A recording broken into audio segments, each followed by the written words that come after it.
All right, Catherine, welcome to the podcast. Thanks for having me. Yeah, thanks for coming on. So I thought before we'd start, maybe we can just give our listeners just some context into how we got connected.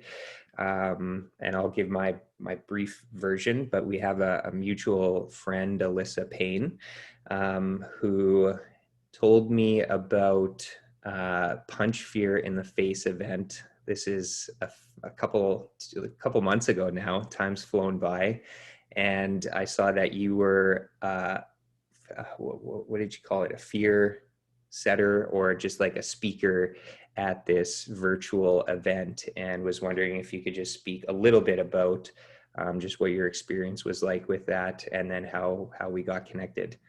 Yeah. So I know Alyssa through our common interest of rock climbing, and I have a podcast called LiveWild Radio. I'm the co-host of it and producer of it. And so Alyssa's been on it because of what she does around mental health, and her boyfriend Eric's into a van, and they're like the epitome of van life. They're getting into that. And so she invited me on, and when she asked about, pitching to an audience and punching fear in the face, I think for me, I was more in a time where I've done that. And so I wanted to share that experience, because the idea of even doing this podcast, in my mind, probably was more so was a big risk, professionally speaking, because my personal side, I have a sense of humor, and maybe not everybody finds appropriate, but I think I was very caught up in the old, corporate brands. Is that for you to go outside, I think I come from a world that is a little bit hung up on corporate brands sometimes, and it's changing. It's not so much as that anymore, but I've come from that, being that I'm 45 years old. Business in the 90s and early 2000s was all about probably shoulder pads and corporate brand, very stuffy.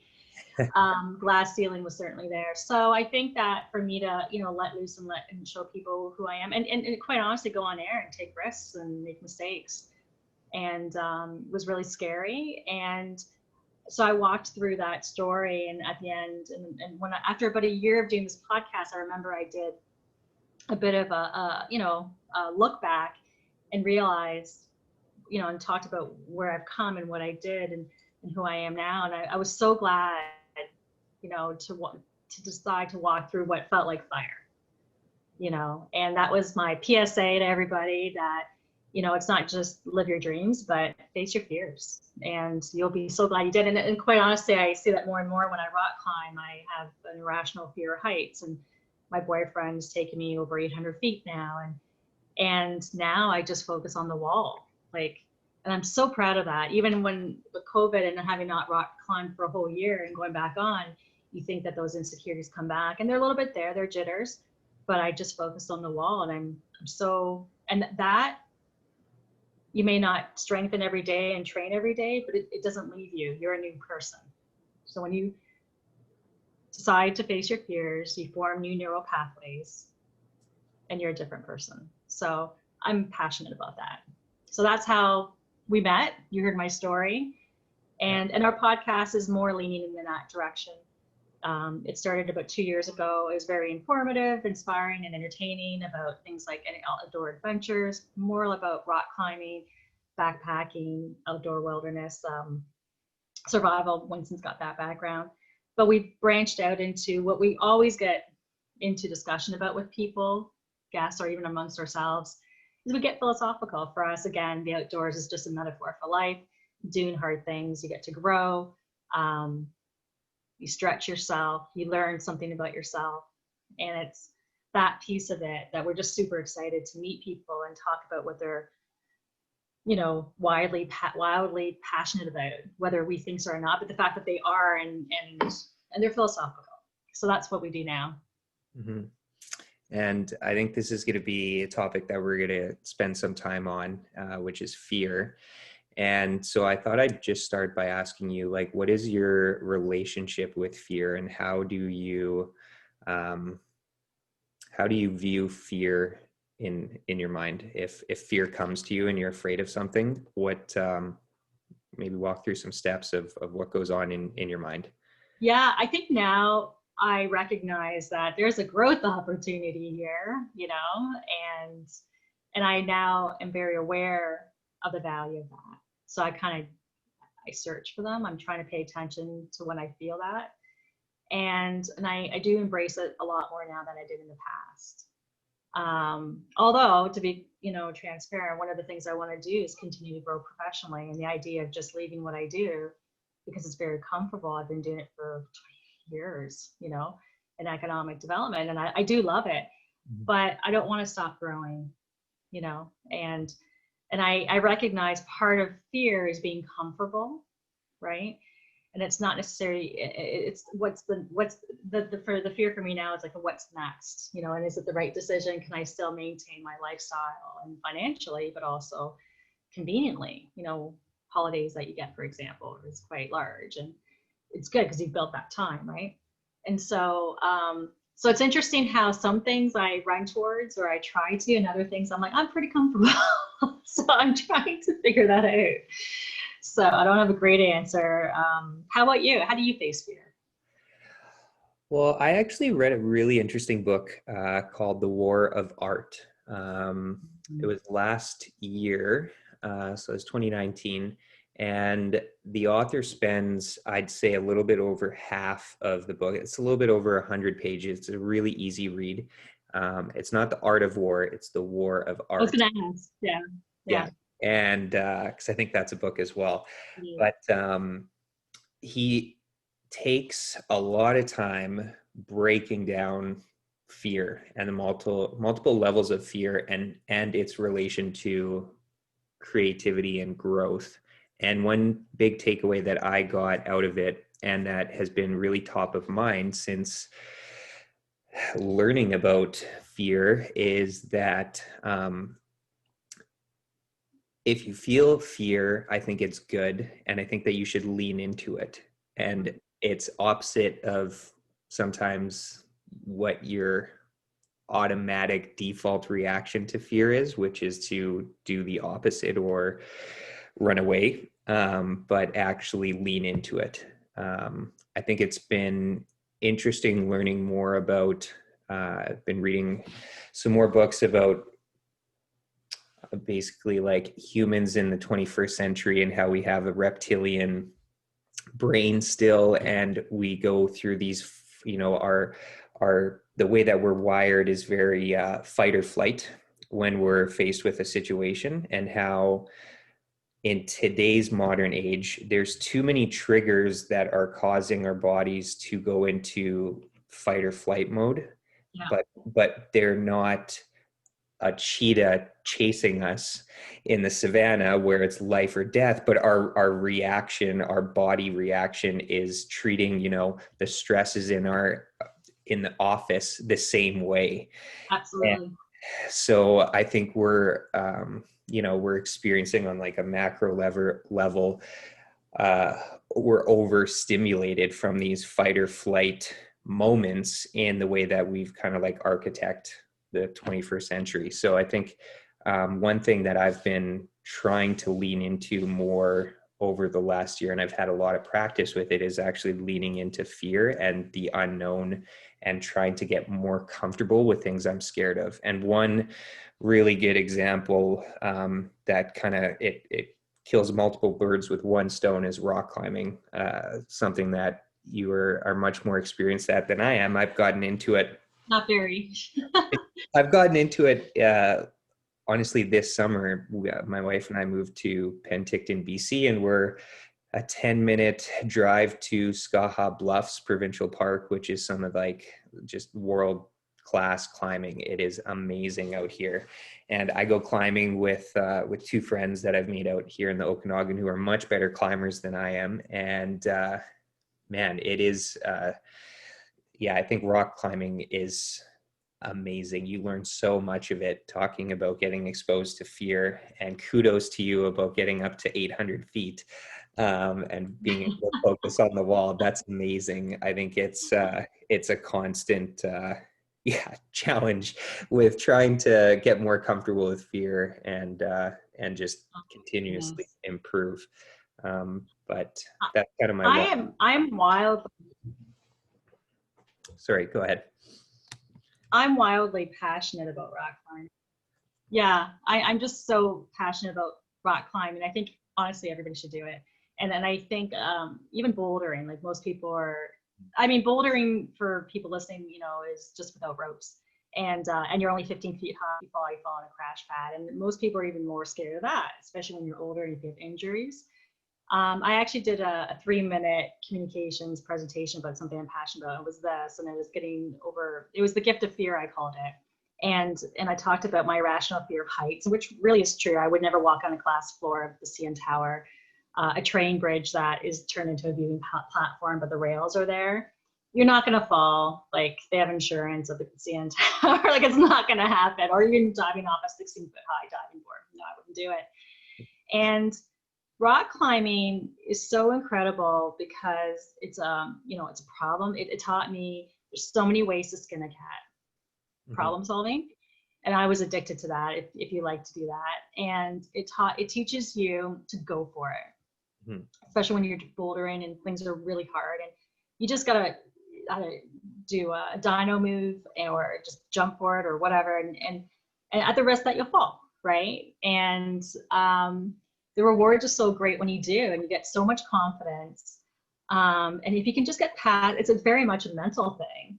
Of course, a physical thing and a technical skill, but it's just phenomenal. And I think teaches you determination and consistency and resilience. And it's like I said, I haven't climbed in a year because of COVID, but going back to the wall was incredible. I've come a long way. And the first time, you know, within under a year, I went from nothing to 100 feet. The first time I went to 100 feet in Red Rocks in Vegas, I never focused on the sharp rocks beneath me. Didn't need to test the harness when I was on roped, right? And it was just so, I just remember the wind, you know, the gentle breeze and the rock, and it was a state of flow, right? It was just amazing. And I've been able to apply that experience to my professional life because I had to try a bunch of new things and things I wasn't comfortable with. But what I love about my boss is she's not, for her, you have to push the edge. You have to try new things, whether it's right or wrong. She wants you to make mistakes but try. Not trying's not an option. Failure's an option. That's okay, but not trying's not an option. So I can't get to say enough about rock climbing. And I'm glad that you've experienced that because you'll probably bring your son or daughter that's soon to come. And, you know, it's so good for you. Totally. Yeah. I wish that there was another word for failure. And maybe there's multiple. I just can't think of any right now because I feel like failure has too many negative connotations where, like, I don't know, growth, you could just substitute failure for growth. Yeah. I think would be one. But especially in school and, you know, like an F is a fail and how that has an effect on you, like psychologically growing up. I think you avoid risk taking because of how I think kids are programmed to think about failure and success in a school setting. Yeah. And you'd mentioned before we had hit record, one of your biggest strengths is growth, and was wondering if you can just dive into that a little bit and kind of explain or provide examples of how that has been a really strong value for you. Yeah, it was like, I'm 45 years old and I've just realized this, right? Like it all started because of COVID. I probably, like a lot of other people, I realized some of the baggage I was carrying hadn't yet been dealt with. And I think I'm a pretty open person and I'm into self-improvement, but there's still things there. Insecurities were coming out. I realized self-care was something really important. So it was quite a spaz, quite honestly, and how I was just reacting to everything. So I actually started taking some workshops, mindfulness workshops online based out in New York City, actually. And I take them every Saturday, and it started off with anxiety or emotional intelligence. And then the one that really resonated with me was intentional living. And in that exercise, I realized they asked you to define words that defined you and get people to do the same. And as much as what I thought had always defined me was adventure since I was a little kid. And I really try and pay attention to who I was when I was a kid, because I think we lose that very easily through society, right? But adventure was my go-to. I knew I'd love to travel. I liked new experiences and conversations and creativity, anything that was new. But it wasn't until I realized, what is it? Is it growth, or is it, as in growth kept coming up, and I've validated that over and over again. So I realized that my number one value is growth. And, you know, an example of that is adventures and traveling and new languages. These are all things that I've done, new experiences, conversations, creativity, like it's just all that. And so for me, growth isn't just, it could be online learning, and it could be exactly what I just mentioned, right? But it's just new stimulation and new experience. Yeah, it's just all that. And so with that in mind, I realized I needed to, you know, and I have my goal of what's my next move. What can I do in my life today? So I haven't read a book in a while. I read a book recently. Like, it had honestly been like 8 years. You know, I think with kids, life gets in the way and changes. I've been through a separation of a relationship for 18 years, right? So a lot has happened. And sometimes that growth can be painful, can be incredibly painful. I've gone through 2 times in my life with that. And like identity crisis, who am I? You know, you're conditioned when you're young, especially in corporate world, to be a certain way. I was very much a type A personality. Now I'm like the opposite. You know, I was very much work Catherine and personal Catherine. Personal Catherine at home was goofy. You know, I don't give a fuck, right? And I'm making people laugh. And then now I bring that more into my work. But I had to let go a lot of preconceived notions and standards or expectations that didn't even exist. And really care about what Catherine cares about. I cared too much about what other people thought. And so, so growth is a lot of things to me. It's, you know, whether it be intellectual or professional, like learning or communications or art. I'm thinking about taking singing lessons because I suck, but I know it's good for the soul and I do enjoy it. And I want to do this with my daughter, and I learned to mountain bike this year, you know, so I'm happiest when I'm growing. And that's my personal thing, right? So, but I think what's resonating with what I just said is how it's not always, it can be painful. And, you know, people who are in marriages or in relationships, it's very natural to go through every 7 years. They say the 7-year itch for a reason, right? But it's the idea that relationships go through their ups and downs. And I think it has a lot to do with, you know, I need a house, I want this job, and to get that job, you got to put in more hours. And everybody's, I think, seen that meme or by Gandhi or somebody, like, you know, you're at this corporate level and you want more time, but or your mental state's not good. You have to go see a social worker or a therapist. And, you know, everything's backwards. You've built a life that gives you everything you don't want, or has caused problems that, you know, you don't want. So I think that everybody has baggage to deal with, probably how they grew up because of the way they've been raised, and it's, you know, their environment, and they've never reconciled that things aren't accurate. And if you never deal with them, they're going to keep coming out. So I actually see, you know, moments of crisis as an opportunity. And me coming out of my marriage, it's like, who is Catherine? Right? And you know, I went back to who is the child of Catherine? Like, who is that little girl? You know, for me, it was being in the woods. I love that. Indiana Jones came out when I was a kid. Like, I love that. So I just went back to the things that I loved. And I think that's a great thing, actually. And I'm trying to remind myself that all the time, because as you're older, you're busy spreading yourself thin. I'm also trying to, when you look at self-care, so you're so consumed about taking care of other people. What does Catherine need? So I actually say that in third person. Yeah. And it feels really, And when you do something for yourself, an acknowledgement of Catherine needs something, like really look at it as a little child, it feels really good. It's like I haven't taken care of this little Catherine forever. And do you have you through I know COVID forced everyone into a lot of different scenarios and situations. Have you leaned into actually trusting your intuition?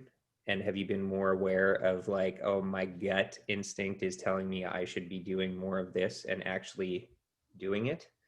Because I think, Great question.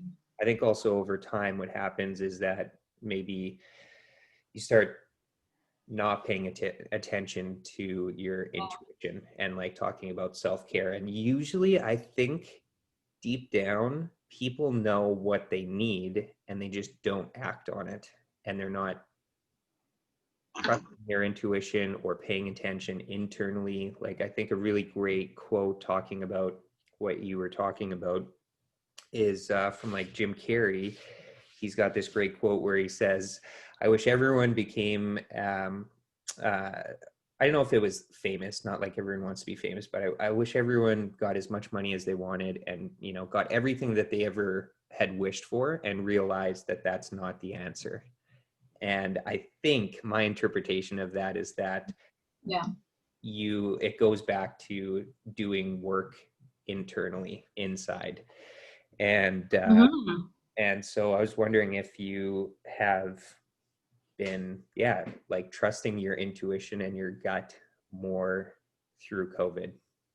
Yeah, I a couple of revelations came to mind, or came to me, which was definitely the self-care. I knew when I was losing it, I was really, and I didn't know what it was. It takes me a while to process things, that I needed to really start paying more attention to me, and also dealing with more fear and not caring what people think. Not caring what people thought was a real big insecurity. I do have insecurities, and they're still there in my relationship or in my work, your sense of value, right? So COVID threw everything out the window, and it was kind of hard to get grasp reality a little bit. And I think the growth helps me build confidence as well. Like, I think if I'm not feeling good about myself, it's because I'm not growing. Like, I'm not developing, I'm not progressing. And for me, that's incredibly stimulating and brings me happiness. So that's what I guess it's a little bit fuzzy, but fear is a good thing. Identifying what scares you is a good thing. I try not to care what people think, and taking care of me are the three things. And, you know, with my podcast, we used to do Trek Tip Tuesdays, and we recently decided, giving that up. What do we get for it? I'm coming a slave to this. I'm not having fun. It's just our weekly tips, right? And why? Why are we doing this? You know, because we actually have another podcast idea, which I can't talk about because we're actually going to do it anonymously. Who knows? It's like, I do not want anybody to know that I'm talking about this. Yeah, it'll be completely anonymous, but which I'm sure I've got everybody's curiosity highly piqued, but just stay tuned. No, you will not. It's that secret. Anyway, yeah, I don't even know if we'll do it, but can I ask why? Can I ask you why you do something anonymously? I have to quit my job before I do it. Okay, got it. Because it breaks a lot of boundaries. Got it. Yeah, and we're it'll be very, I don't even know if we'll do it, but we have a lot of laughs about this. Anyways, yeah,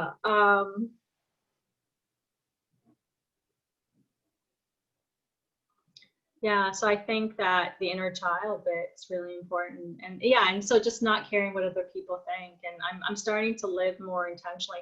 I think the biggest fear I do have is, what if I die tomorrow and I never did, is regret. That's what I fear. So how do you, because I think it's counterintuitive. We're social creatures. We do care what other people think. If you go back to like a tribal society where, you know, each person kind of had a role, and we did care about what other people thought of us and where our role was in that tribe. How do you not care what people think about you? How do you lean into the no fucks category of I want to do XYZ because it's what I want to do, and maybe turn a blind eye to what society or other people are going to think of me?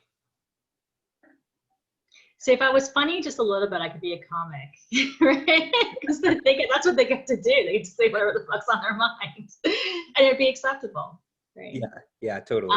How do you do that? I think ultimately you have to feel good about yourself. And I think I have found that when I've taken those risks and put myself out there and do things, it's actually made me a better person, not only for me, but in how people view me, the way I want them to view me, right? It's actually helped me. Mm-hmm.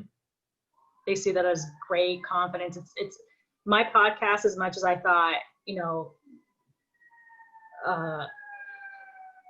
as much as I thought that there could be, if people are under that corporate brand, and now they might look at it as I have two jobs, but I don't. But some people view it that way.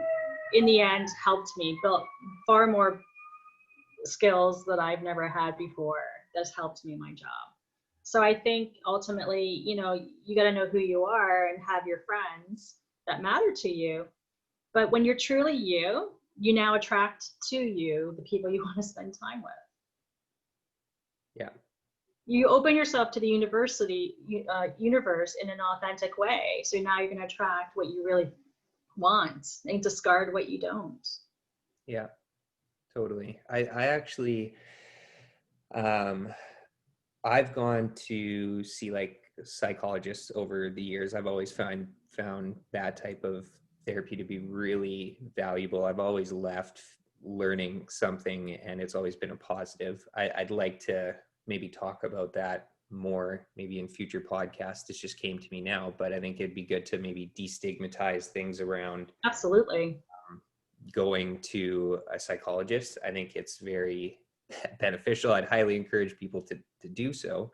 And one thing that I talked about recently was actually, I tend to be a yes person. I say yes a lot. And so I think my challenge is in actually saying no. And we were talking about that, and actually one really good reframe that helped me, and this goes back to, the how do I get into the no fucks category and not worry about what other people think of me if I want to go and do something, is actually the reframe of when you say no, or if I were to say no to something, I'm actually saying yes to myself. And I thought that was a really helpful reframe, and hopefully I'll be able to practice that a lot more.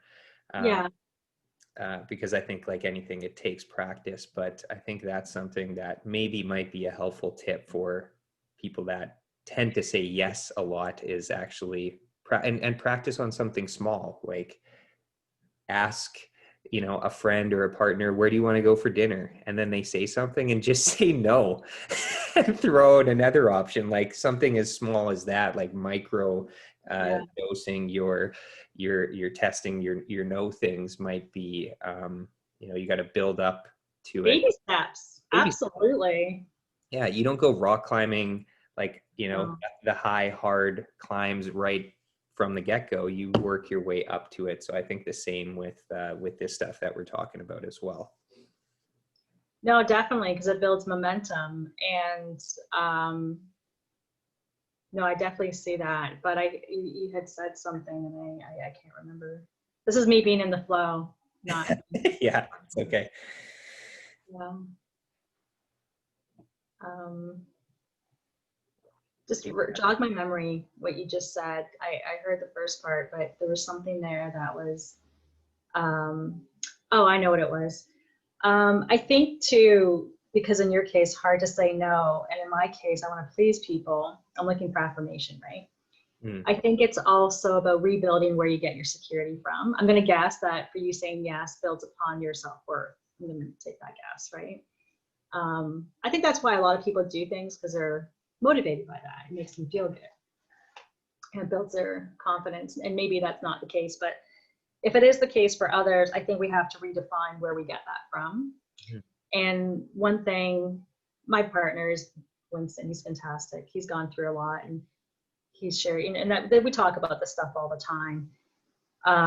And for him, he helped me by saying, you need to build your own code, Catherine. What is your own, moral ethics, and what would make you feel satisfied despite others being happy with you or not? Did you do your best? And if you've met those points, great. And if they're still not happy, you're probably in the wrong spot, because not every organization, if you look at it from that perspective, is right for everybody. It's the reason why you have different leaders, right? So I think that you have to sometimes look at what's the root cause and chip away at it. It doesn't happen overnight, but I think to become aware of it and those triggers, and reframing. And I love like the mindfulness classes that I'm taking, the deep questions they're asking you. It's really quite revealing. And once you understand, a different lens on yourself, or you see that, perspective, you can start to rewire those pathways and where you want to go. Totally. And you had mentioned in the beginning when we were talking about fear, also just the word happiness, and how it seems like, we're all striving to be happy. And was wondering if you've spent some time thinking about happiness, because I think this is all kind of good, and how I don't know how to word it. I've been thinking about happiness quite a bit, and thinking, is there a formula to it? And I know there's books on, there's one that I haven't read, but I know the premise, The Pursuit of Happiness, I think it's called, where... I hate that title. I've got a strong opinion about that. Yeah, and how I think the takeaway is he went to multiple different countries and looked at, on a happiness scale, how happy were its citizens in different countries and why some ranked higher than the others and all this kind of stuff. I think trying to make things really simple, I think that if you feel a little bit of fear, if you lean into it, I think that's where growth is. And I think growth equals happiness. Oh, totally. If I want to really simplify it. So I think you should just continuously try to challenge yourself and do new things.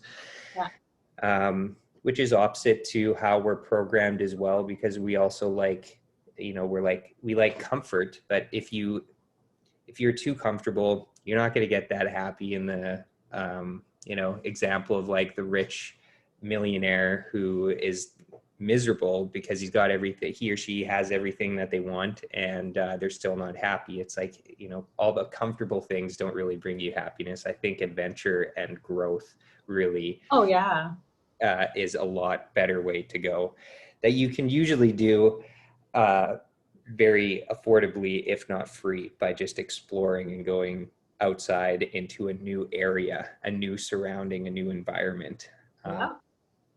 And another thing that's been on top of my head too, there's a really great quote from, I think it's Eckhart Tolle, who is the author of The Power of Now.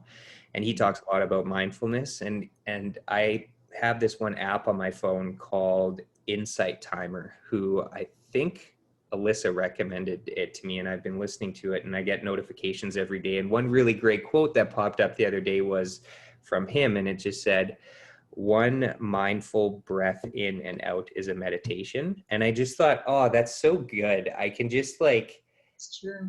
I can take a mindful breath in and out. And I just did that while you were talking. And I'm just sweet. All right, I meditated today.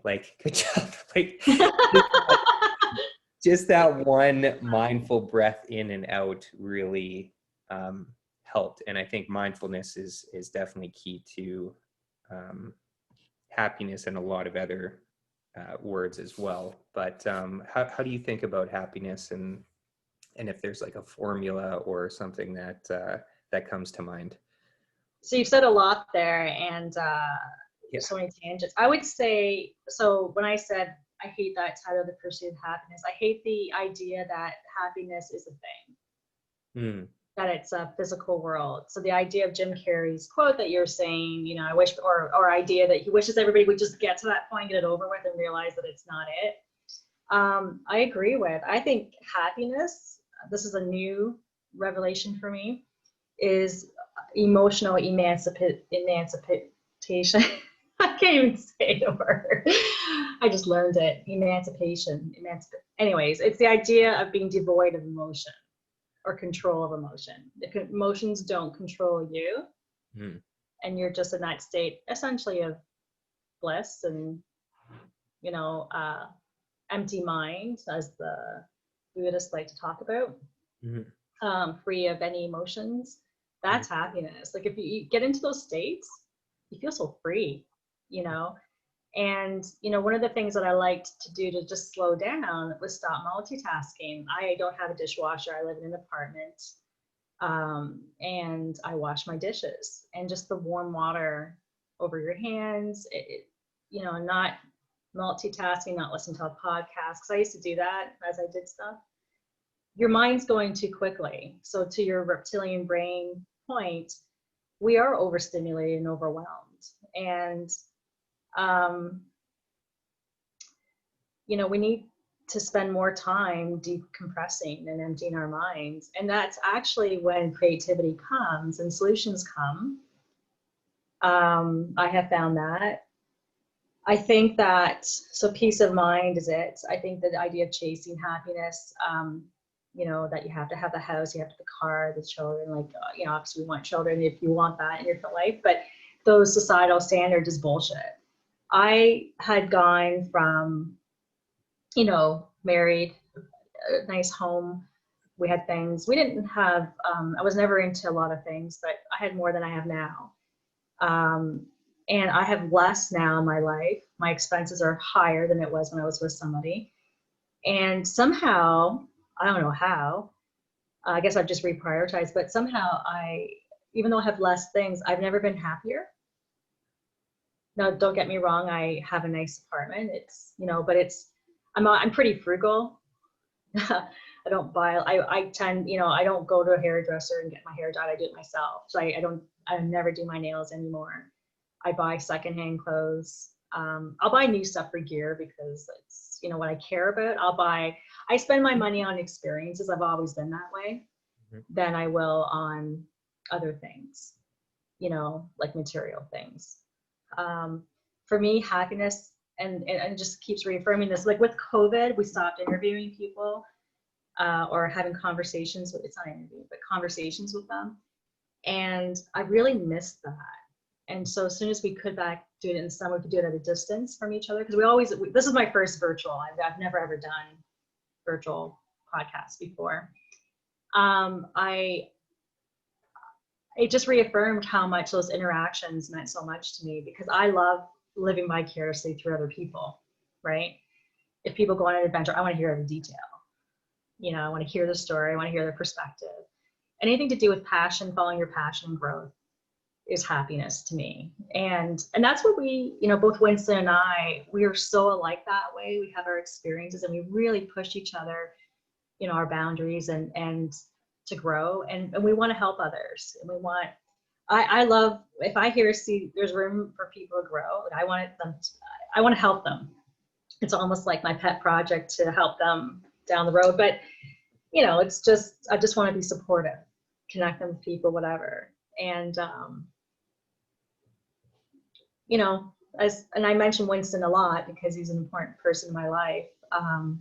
But we just want to make the world a better place, you know. And I think with my children being almost 9 and 7, I just want to show them, I don't want them to repeat the same mistakes I did, you know. I want them to find what makes them happy and support them. Yeah, there's a couple things that come to mind. We're doing a good job at both giving long answers, which I really enjoy because you can go into many different rabbit holes afterwards. So thank you for that. I was wondering if you have ever done, have you ever created your own personal vision, mission, and values? Or yeah, because I know you're talking about values. You've been reflecting. I'm actually, I thought you were going to say vision board. Let me comment on that for a second, because that's actually very interesting. I don't know if it was a subconscious thing, but 12 years ago with my book club, of course, we did read books, but it was very social. We decided to do a vision board. This is before kids. And I was a very different person. And I put on that vision board, I don't know why, just things, my life was not adventurous as much as I wanted to be. And I put on there, wanted to have children. I had a lady with kids, but backcountry with a baby and climbing a rock. And I didn't know she was rock climbing, but she was. It looked like it was red rocks, like Southwest USA. And there was nothing in my life that said that this would happen. We wanted to have children. We actually had a lot of problems having children. And we finally got pregnant. That was great. We were so happy. But there was quite a few things there that I never thought would happen. And wouldn't you know it, it's funny how it's important to remember those dreams or those aspirations. But I just find it funny how it came to be. And that was very unintentional. It was just, I guess, what I was attracted to. And I listened to something that told me, go back into the woods, Catherine, after I separated. And I found it very therapeutic, by the way, returning back to something that I love so much. And it was scary. I'll never forget being alone, how much it physically hurt my heart to be alone. Because I tried dating. I felt like I deserved to be happy, and it wasn't working out. And, when you're at a stage in your life where a lot of people are married and a lot of friends aren't single or ready to go out with you to go and do the things you enjoy because they have other commitments, it feels very lonely. And I would say now I'm more intentional about it, doing this vision, mission statement. It's more around a specific goal. Like we talk about short-term goals and what is your life mission? What do you want? So I'm actually this Saturday, we've done the course. We're all going to meet for 2 hours and go over it. And we all talked about making it almost like into an art piece or something we can put on our wall, because there's these different elements. But if you don't have it, if it's out of sight, it's out of mind. So you always have, so we talked about, like, it's got to be on my wall, to constantly remind me what's important. And what are you doing every day to get there, right?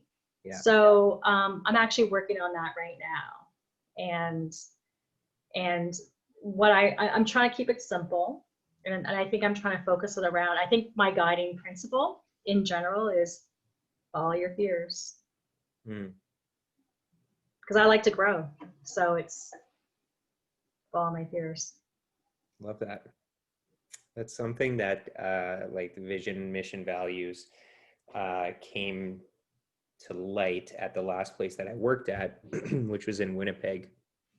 It was a Society for Manitobans with Disabilities. We rebranded to be called Manitoba Possible, but the CEO went through the whole updating and creating the company's vision, mission, and values. And going through that whole exercise, I thought, hey, this is really neat. If I ever start my own business, I'd like to do that myself. And so when we moved to Penticton, and through COVID, out of necessity, everyone was in a hiring freeze, I started up my own business, which is called Douglas Marketing. And before getting incorporated, I wanted to spend some time on making sure that my company, even though it's just me, had a vision, mission, and values. And so I went through that exercise, and it was really enjoyable. And I got to spend some time thinking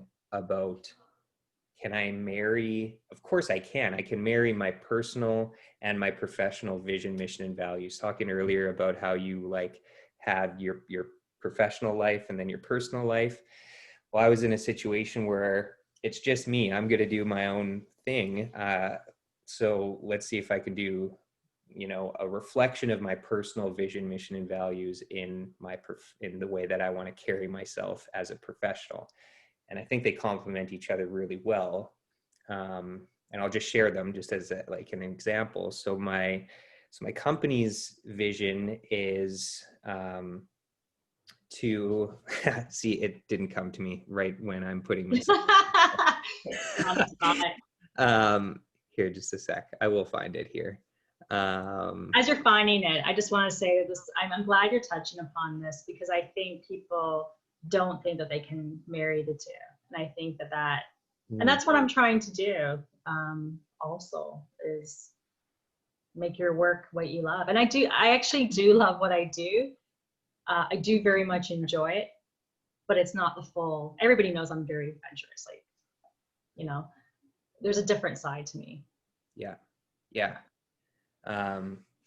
It came to me. I was putting too much pressure on myself, but so it's to bring forth and share the best in companies.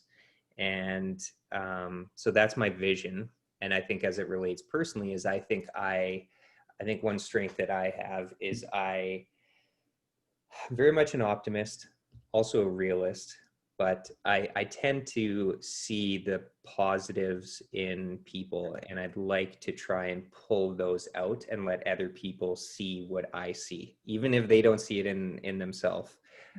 So personally, I like to bring forth and share. One of the things that I really enjoy getting this podcast is I give the opportunity through this platform to learn about other people and share their experiences and try to bring forth the best in them and highlight them. And I just kind of thought of like a new tagline for my podcast, and I've been going through the rebranding process as well, because it used to be called the Simple to Understand podcast, and I figured, no, I'm the brand. I'm going to rebrand it to the Dean Douglas Show and just put more of myself out there talking about fear. But it's, again, how's that worked for you? Every time for me, every time I've shared something that I'm unsure about how it'll be received or whatever, it's always been positive. Like the fear just is there, but it's not actually actualized. I think the majority, a high percentage of the things that we fear don't actually come to light. And it's actually quite the opposite. And I think when you share more of like yourself, I know for me, it's worked out really well and has been positively received. And I think you also will kind of vet out what you like. I think you'll just attract more of like-minded or people that are in line with you. So I think it kind of vets out any like what you don't want to attract by sharing more of yourself. Absolutely. Yeah. And that's so important too in relationships. Like I know, I've experienced it firsthand in intimate relationships where, you're with somebody and they form this impression of you that you are not like them, and they no longer want to share with you what they were truly, or they just don't share certain things with you because they think it's petty at the time. But over time, what they're doing is building a wall between you and them, right? It happens a lot, and people, and you'll see, I think especially with men, it's difficult for them to communicate. I think women are very much better at communication than most men, and I think sometimes people who are not into communication as much, they think it's petty, just it's explaining something, but in fact it's important, right? Otherwise their partner or somewhere else or a friend, whoever it is going to keep doing it if they're not going to know that it's an issue, right? Cool. So I think that it's important to be real. Yeah, absolutely. So anyway, I think the creating your own personal vision, mission, values, I think that or a vision board or something of that sort is really valuable. And one thing that I think COVID has done is it's given us time to be able to deal with things that we haven't dealt with and be able to focus on things that we felt previously that we didn't have time for, and now we've forced into dealing with them whether we like it or not. And that's, I think, a really good way to spend some time. And it doesn't have to be a lot of time, but I think it's really, really valuable. Just what you said about COVID, I know that right now, and it's natural that a lot of people are going through probably marital or relationship problems because now they're like with that person all the time. And the one thing that I learned through my therapist and with my ex, and even with work, I was in a situation where it was pretty tense. And quite honestly, I was, it was just a very tense situation. And I'm very proud, and it was very helpful to do what my therapist said, is that if there's a conversation that you're afraid of, that is probably one of the most important conversations you need to have, And I would say, hands down, that is one of my top, on the topic of fear. It's even how you interact with people. It's the most important those conversations are hard. And I've made that a point with my current partner to do that. And it's been nothing but good things, And it's also how you approach it though, right? Like in the past I would be more defensive or accusatory, where now and I'm so thankful I did this with my current partner. Something happened, I was very upset. But I decided to take the approach of, I'm going to try and understand, seeking to understand what's going on in their world for them to do or react in a way that they did. And it was the best thing I did. And quite honestly, with my current partner, we hadn't not yet experienced this, but he was going through a bout of depression. Really let me down on something. And it was a little bit early on in our relationship that, had I not taken that approach to try and understand, would not have been good. It would have been a bad, just not the way you handle it and very accusatory or whatever. And I found that even within my work, taking that approach was tremendous. Completely turned around a situation to burst a bubble of tension. Yeah, because how many times do things not get dealt with and it just snowballs? It builds a perception of you or them, that's not accurate. Because often you cannot trust your feelings. Feelings are bullshit. It's not reality, right? Yeah. And there's a lot going on in people's worlds. If you just take the time to, and they appreciate that, because it doesn't come across as, defense, where they have to be defensive. It's real, and it's who doesn't want to be heard. Yeah, totally. So that's an important lesson that I learned in fear from my therapist. That is hands down the way to go. And it's been nothing but productive. And at times it's been at the risk of maybe this could end our relationship. I think we need to talk about this. And it's been nothing but good things. And it breeds that kind and fosters that kind of communication from the other person. There's nothing better, I think, than whatever you hope to get from them by extending that olive branch and doing it first, So I say that because I know this is a tough time on relationships, right? Yeah, totally. How has COVID affected you, and how have you gone through it? And we're not obviously over it. It's very much the second wave of it, and who knows how long it's going to last and all this sort of thing. But how, just looking back up to when it happened to now, what has happened in your life that's been really impactful? Well, I spend a lot of money on dehydrated meals, like $500. I got a discount, so I could. My boyfriend's works at sale, so and we could reuse it, but that was pretty reactionary. Yeah. No, I was spaz. I was just very insecure. Those insecurities part of my life, and so I'm building that. And I think overall it's the self-care is really important, especially as the winter's coming. I'm aware of that. From lighting, I am using this light right now that I'm finally using it. I spent money on this for YouTube videos and I haven't been using it, but I actually use it for just natural. It's not natural, but just to add more light, because I really like light. And being at home, you're used to the LED lights in the office, right? And that helps in the winter. So from things like that to, I remember I've already been planning, how do we cope with winter? Like, I love the outdoors, but there's more to it than that. And I think I mentioned I'm thinking about taking singing lessons, right? I suck, but I love it. It's another form of creative outlet that's perfect to do in the winter with my daughter or even myself. We'll, do that. Climbing, I've gotten back to indoor climbing, but we'll see if that continues with COVID. So I think the self-care is really important. I'd like to do, I'd like to keep learning. I'd like to read. I'm trying to find the time to do that. I have upgraded a little bit. I bought a new couch. So I've made my living environment a little bit nicer. Mm-hmm. I had an old couch that I bought secondhand. So it was time to do something that's made me really happy about my space. Just self-care, I think, is the big thing, quite honestly. I've talked to my kids, so I co-parent, so I have my kids half the time, and which is a great situation. I mean, you make the best as you can, right? But it's a great situation that you do get alone time.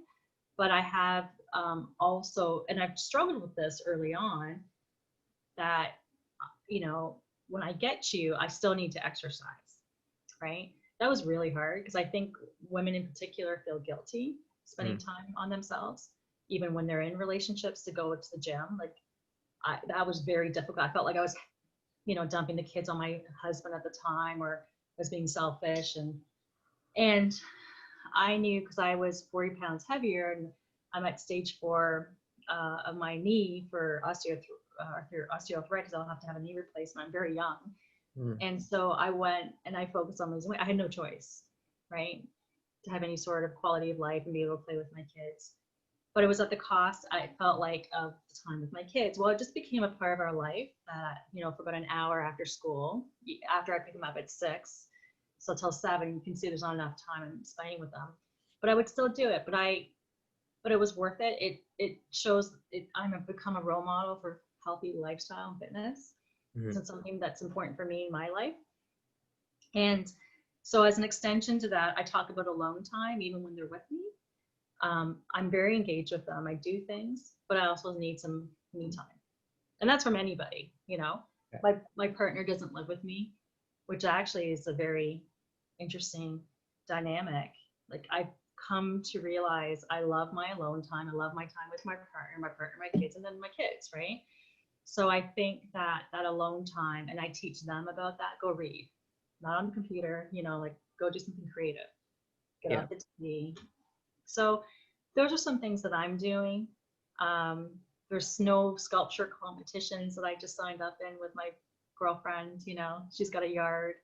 So I'm looking for things to do. I'm with the outdoors in mind. Their Nana has 10 acres of a forest, which I forgot about. So so we did a winter camping or a fall camping night to try and dial in the gear in her backyard, not in the forest, but just in the backyard. We had all this firewood. We're going to do winter camping. So I'm just getting them. I do things in small steps with them, or anybody, so that before I take them back country, I'm not screwed. And we have a sense of what they like and don't like, and what we have to change. So those are some of the things I'm doing. And then the podcasting, and, Yeah. How about you? How have you found COVID challenging? I think it's come in waves. I think before it arrived, I saw that it was coming because of a few people that I listened to podcasts, and they were taking it very seriously before it came. And then literally a couple of weeks later, all of North America shut down. And I was depressed the week before, or a couple of weeks before it sunk in for a lot of other people. And I was really bummed. I was really depressed. I've felt a whole wave of emotions. I felt very angry and pissed off that we moved to a new part of the country with not a lot of people, and haven't had the opportunities that I wish I would have had if COVID didn't exist to meet new people. So it's been challenging in that sense.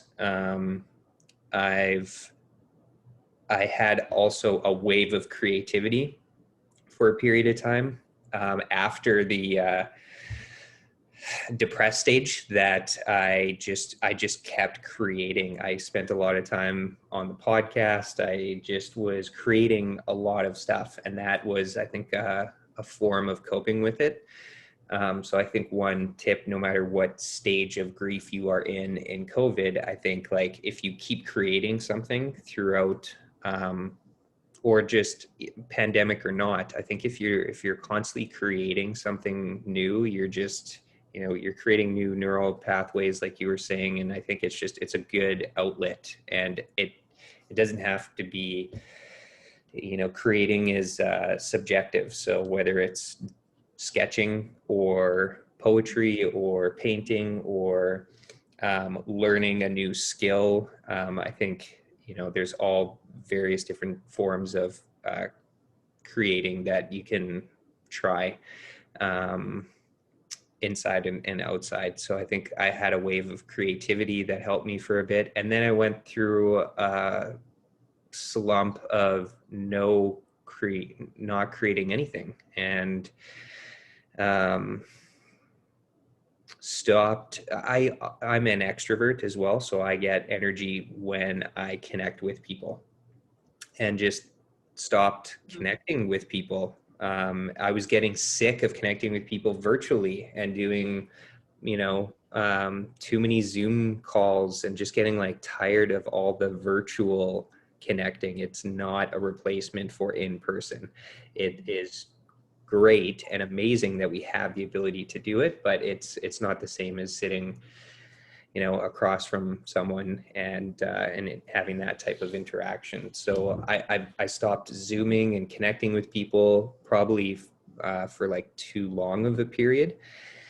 And, relationships are important to me, and I felt like I just kind of distanced myself from some relationships. And now I feel like I've gotten back into it, and I've done a couple of podcasts recently, and I feel like I'm getting out of a little bit of a slump. And I went out with someone yesterday. I actually made a point to be like, okay, I need to do this. Let's go out. And, we went out for a couple drinks, and that was really good. So it's just been, I don't know, it's been a roller coaster. There's been positives, negatives, stressful times, and great times. We're very fortunate being out in Penticton. Has been a very odd paradise bubble to be in. It's a new place. Everything is new, and there's been so much exploring. I've done a lot of hiking, biking, like mountain biking, and yeah, a lot of outdoor time this summer, and it's been really enjoyable. Whenever I'm out exploring, that's been really good. Nature's, great medicine, if you can get out. And so yeah, it's been all over the map, I feel like, and just trying to find some sort of balance. And it's been all over the place. Well, it's back to the basics, right? Yeah. I thought of you recently because I remember you talked about taking that social media cleanse not too long ago, and I found myself recently spending a lot of time on social media, and I'm like, holy shit. And even when, we went for Thanksgiving to Quebec, and I noticed my partner and I were both on our phones. I'm like, what the fuck is this? And I commented on it, and I said, I'd like for us to both of us be less on our phones, because we talked about how that was important, that whoever you're with is important, the people in front of you. And yeah, and my phone died, and I realized now how much I don't mind not being on. And I think that's probably what instituted my No More Trek Tip Tuesdays, because I just couldn't. And I'm like, this is a hassle. I'm not even having fun with it anyway. So at this point, like, to do it forcefully every week, can get when you're trying to come up with new material and content all the time. I'd rather just do it haphazardly and say, oh, here's a trick, here's a tip, right? Than to be forced to do it. So, but I think it's just back to basics. And I think more of that. And maybe you've seen that Netflix special about social media. Do you know what I'm talking about? There's executives from Google, Facebook, Instagram. They're all former executives, and they're talking about how they don't even allow their kids on it and all the data they're collecting on you and how it's so manipulative. And it's interesting. And, you know, I think there's a time and place for things. And I think it can do more harm than good. And it's good to, I've engaged less. Yeah, The Social Dilemma on Netflix, what it's called.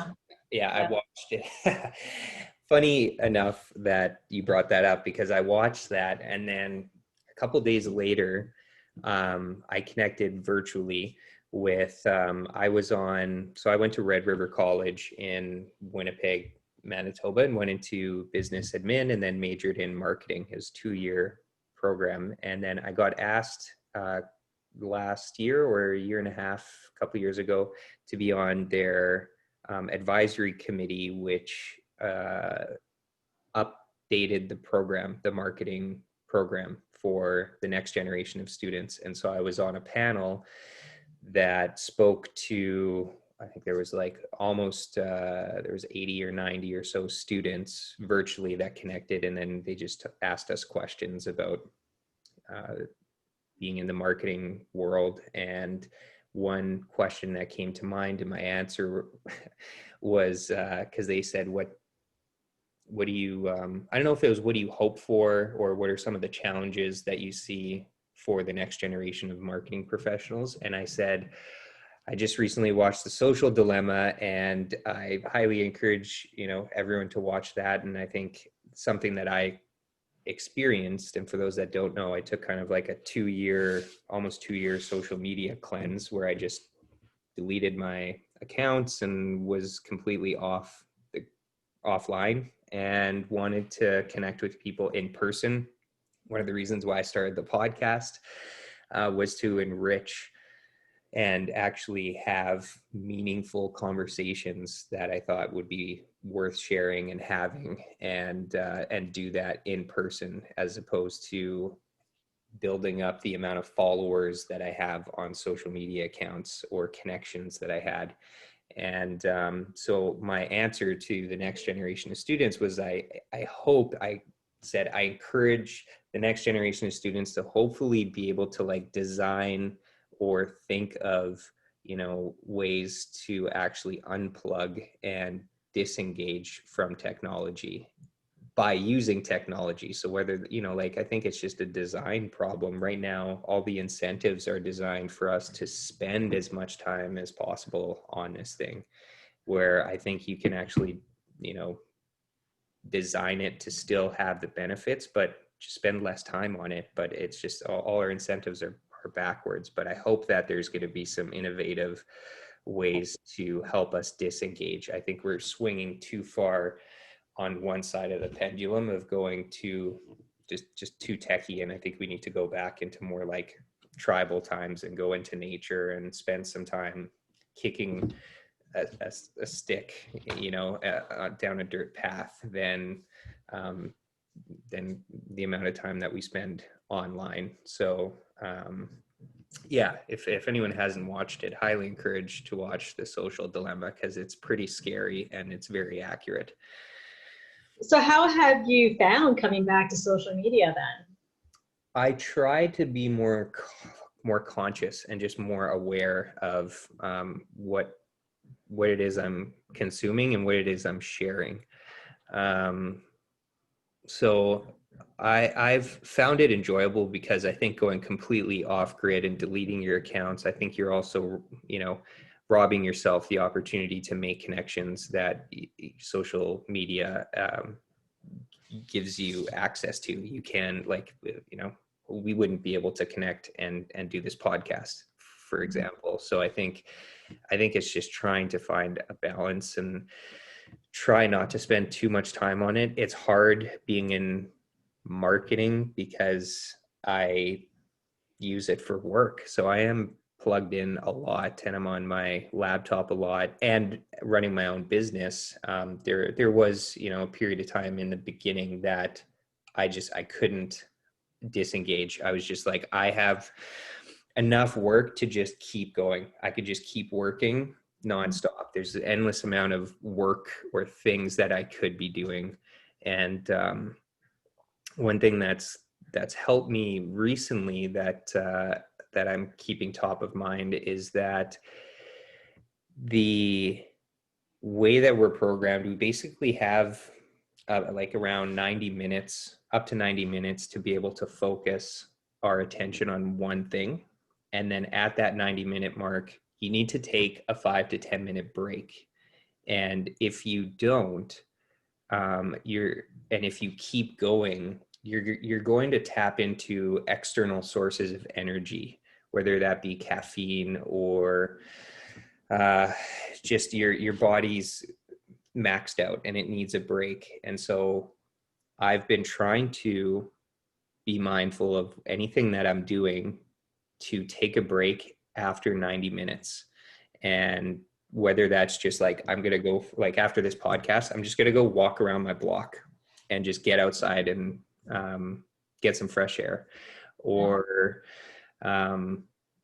just walk away from technology, go lay on the bed or lay on the couch and just like look up, and it might be like daydreaming, but just like take a minute to just stop doing everything and disengage. So I've been trying to structure my day as best as I can with taking more frequent little micro breaks of like 5-10 minute doses, and then I can go into the next 90 minutes with more energy and vigor and be more alert and sharp. So and I've also been thinking, well, okay, it doesn't have to be so robotic of 90 minutes 5-10, 90 minutes 5-10, and just actually try to be more aware and tap into, how am I feeling right now? How's my energy level? Am I tired?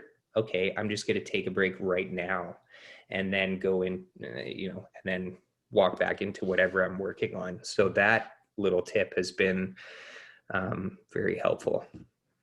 Yeah, I think rituals are important. That's the one thing they taught us, in our mindfulness classes or workshops. And so, and I need to get back into this, but in the morning, I used to sometimes, or even at the end of the day with the kids especially, was I'd play some classical music, we'd go for a walk, and I have this obsession with picking up garbage. I have a trash picker.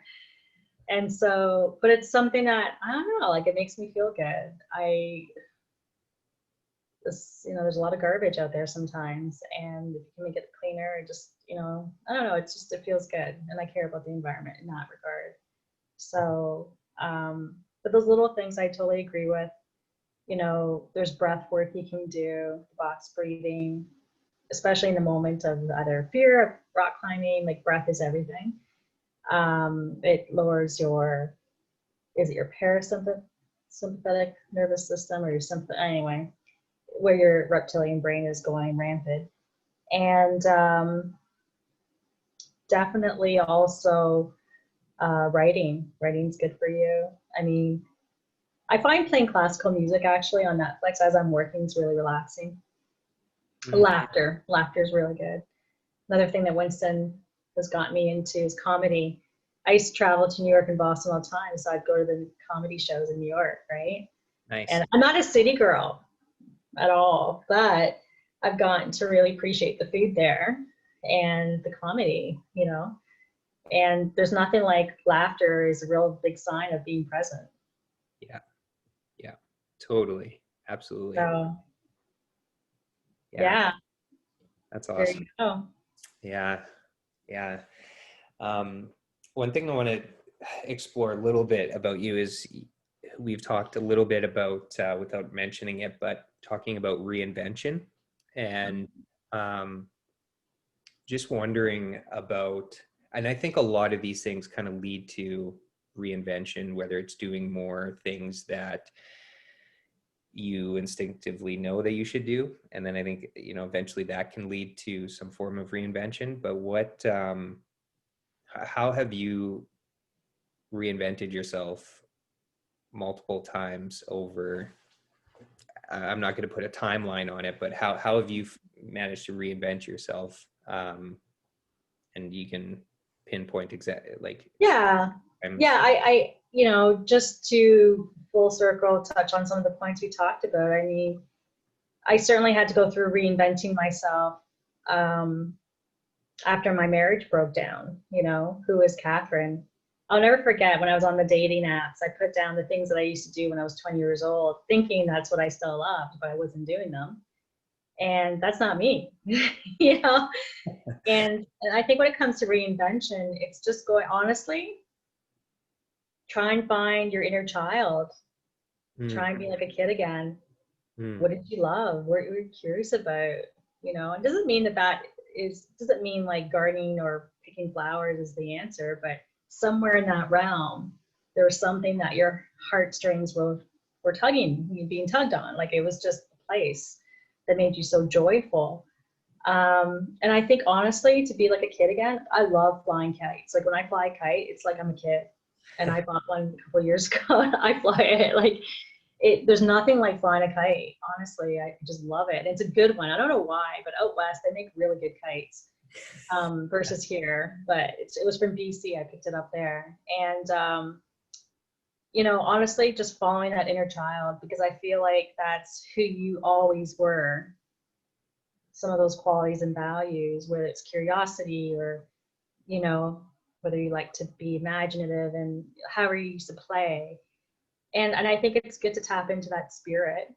But just going back to the things you loved really helped lead me down the path, going back to the woods, and connected with somebody who also liked to hike, who reconnected me with Winston, my partner.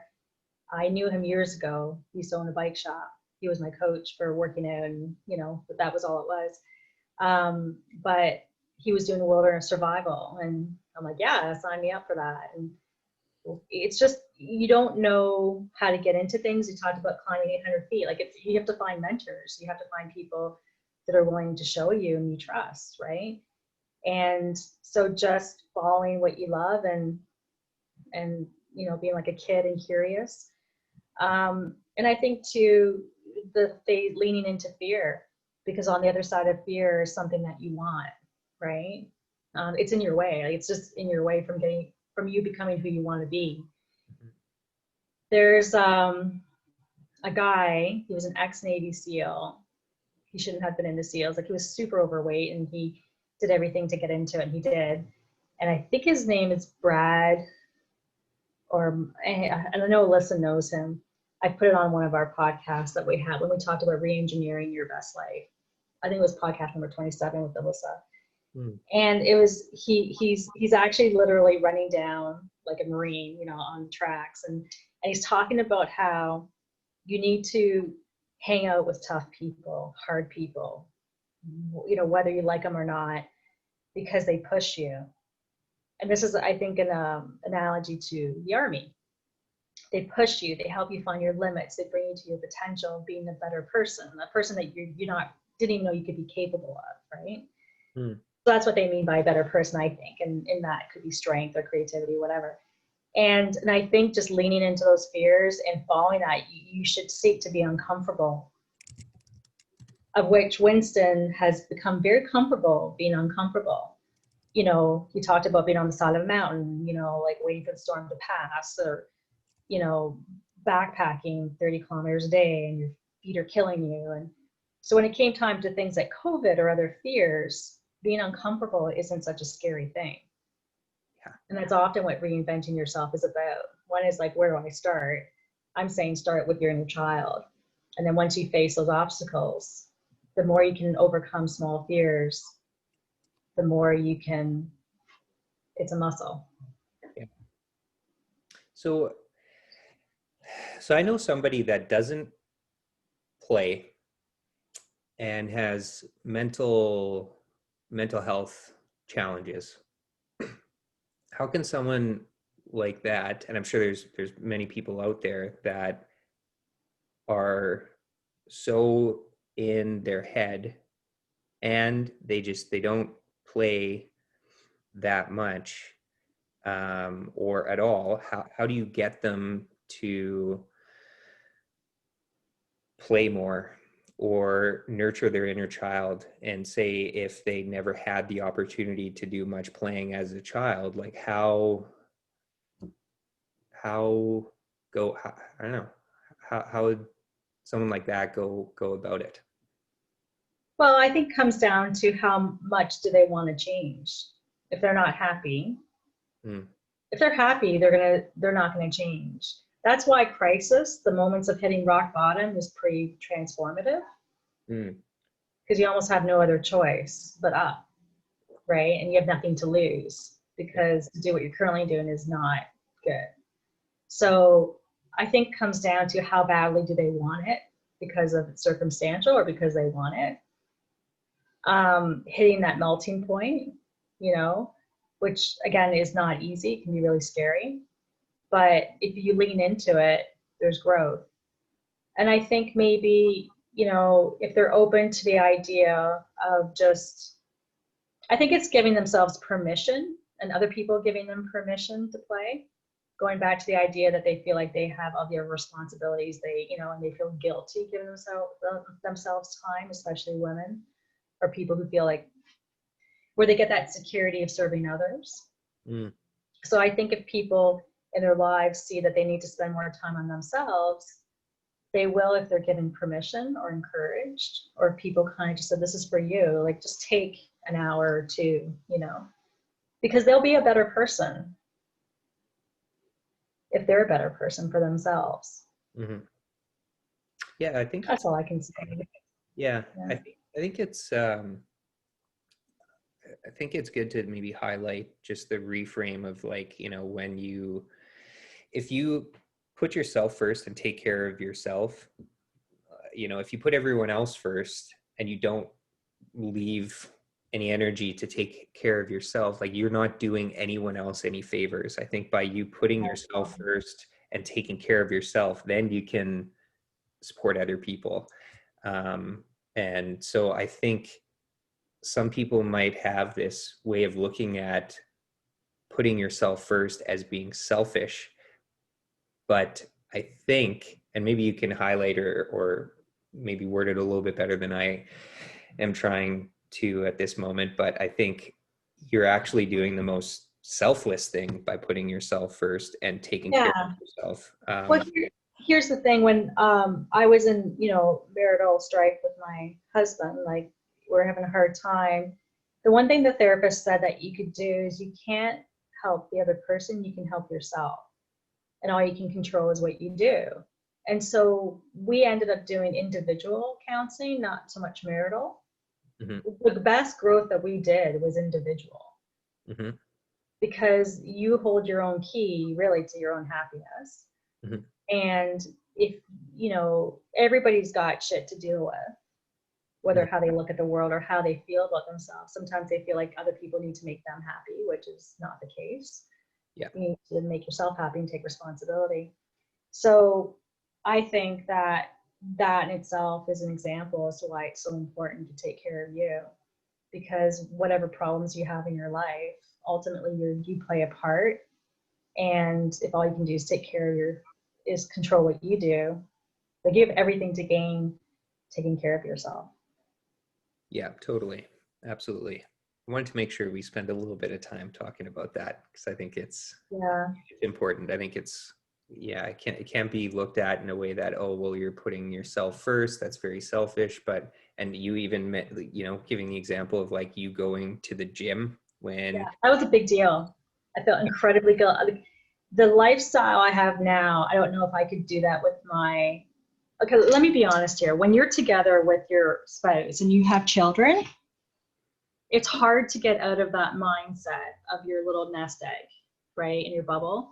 mm-hmm, And especially if you value that so much. So you know, it's important, I think, to have your individuality, have your couple time, and then have your family time with, you know, the family, right? And even individually with the kids. And I think that, you know, I had a tremendous amount of difficulty taking care of myself for my weight, you know, and taking care of that. And I do now. I do a lot of things I prioritize. And the time that I have with my kids is, I think, pretty high quality. It's also tiring, I'll be honest, because I don't live, my partner doesn't live with me, so I raise my children here when I'm with them on my own. Yeah. But, you know, and it's not perfect, but I'm definitely engaged, but I still put limits, and I talk about having quiet time. And I'd say the kids are pretty healthy, and so far it's worked out well. But I have to say, couples that are together with families, they have it the hardest. People sometimes sympathize for me. You're a single mom. I'm not a single mom. I co-parent. I have half the time off. I can go and be adventurous. You know, do you? And we were so cheap, quite honestly. We never invested in a babysitter. You know, and that was a big mistake. So was the idea of when I was pregnant and had my babies, and I let him sleep in another room so he could get all the rest because I was staying home. Big mistake. I regretted doing that. I thought I was doing a good thing for both of us, but it took us out of him being a part of, not the battle, but, you know, it's a partnership, right? Yeah. And there's, you know, you learn these things in the, you know, it's all hindsight. 2020 for me, in my case. But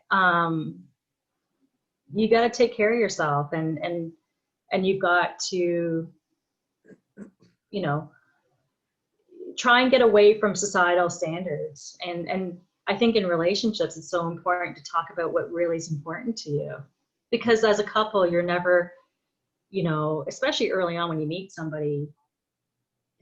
My experience now in dating or being with somebody is a lot different from back then. And so you often compromise a lot,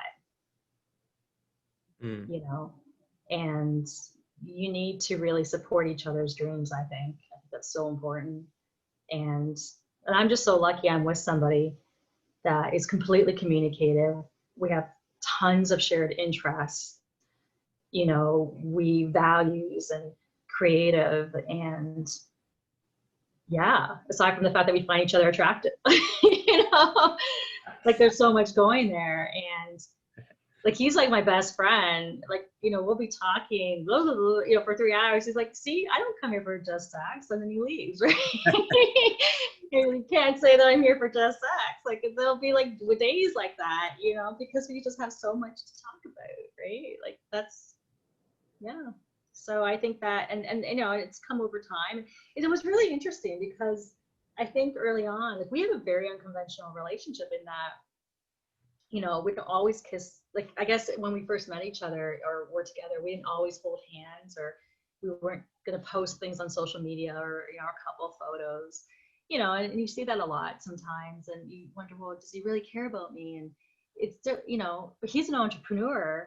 I get all his time. Like, if there isn't a sign that he doesn't care about me, or that he does, so that's it, right? It's very different. And I think that's a very interesting, I know we're talking about now in relationships, but I think it was a very big revelation to me that, you know, how societal standards have really painted those perceptions in a negative way, because everybody's different. And the other thing that I've learned is no expectations. Don't live in the future, don't live in the past, live in the now. And I think a good point to add to that is also going back to communication. So instead of having these expectations that maybe you don't communicate, and then when the you know, when an expectation falls short, it's like, well, it goes back to, I think, communication. And did you communicate those expectations? I think it's just, communication is so important. I think you need to be able to communicate what it is you want or you don't want, and then listen to your partner and what they want and what they don't want, and then, you know, somewhere in there's a happy medium that you can both agree on. But yeah, I think expectations, spending time thinking about what expectations you have on something that hasn't happened yet, is good to, I don't know, maybe write down or vocalize and share if it is an expectation of someone else. And I don't know, I think that's a good exercise to actually spend some time writing down expectations that you have currently in many different facets of life, and then also with your partner in that case, and share them with Absolutely, exploring them. Yeah, because sometimes they're quite honestly unfounded, or they're not real. It's revealing, you know. And I have learned, that's how I've grown, and I'm so grateful for that. That's led me to tremendous happiness. Mm-hmm. Mm-hmm. So in a way, you know, you can turn a very negative event into something very positive. And I don't think everybody has that opportunity. I think it comes in the moment of crisis.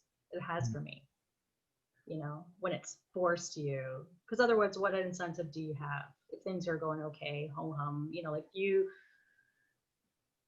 you know, like I knew my husband and I were different, but he's a very good man and he's a great father, and we have a great relationship, and he's found a new partner, and I'm happy for them, and you know, but obviously it was clear we weren't meant to be together, you know. Yeah, but it's been I've been very fortunate. I just wish I see other people living their lives not entirely. I shouldn't judge. Like I just, you know, I just love growth. So there you go. Yeah, I think one thing that I wanted to bring up too, going back to like having like a vision, mission, and values, is I think readdress it after X amount of time and update it and change it to your new reality. I don't think you need to have like a vision, mission, values that's going to be until you're like the end of your days. I think having the flexibility to be able to change it accordingly at different stages of life, I think is totally fine. And I just wanted to mention that because I think you go through like how you are in your teens and then your 20s and 30s, etc. Like you're going through a lot of different stages of life. Things are changing, you're changing, your environment's changing, the relationships you have with other people are changing. I think it's okay to also be able to change your vision or mission or values. Like I think, you know, give yourself some grace and be able to go back and be like, I don't know if that still rings true to me right now. Maybe I'm gonna modify it and update it according to my new reality right now. Yeah, but absolutely. But here's the thing: time flies, right? You don't want time to fly too quickly and then realize you weren't really living out what you wanted. So, because I feel like I'm still in my 20s, and I'm like, man, is this what my parents were doing when they were 41? I hope not. You know, but I don't feel my age, and you know, it's great. I mean, I just feel so excited and ready to, you know, do things, and I think that's a really great topic. We should probably explore that more on our podcast. Mm-hmm. Definitely, yeah, for sure. Yeah. Awesome. Is there any, I know we're getting close to our time to wrap up. Is there anything else that you just want to spend some time on and dive into, or any questions that have popped up that you'd like to ask or explore? No, I think this was I think this is perfect. I think we've given a lot. I think we've talked about a lot of pretty deep things. So whoever's listening might be, you know, that it's enough for them to ponder. But I think it was a lot of fun. So thank you for having me. Yeah, absolutely. Well, thank you so much. And if people want to get in touch with you, I highly recommend also just, you know, listening to the LiveWild Radio podcast. And is there any other way or platform or anything that you want to mention for people to get in touch with you? Yeah, so LiveWild is one word in radio. We have a website. So it's known as the Part-Time Adventure Podcast, but it's all about engineering your best life. So I would say the website, and then anywhere you can download your podcast, you'll find us there. And we publish twice a month. So, and they can feel free to reach out to us if there's anything they want to know more about, or, you know, get in touch with some of the people we've spoken to. Happy to do so. Awesome. Well, thank you so much for your time, Catherine. This has been really enjoyable, and looking forward to when I come on your podcast. Yay! Me too. Okay, thanks so much. Thank you.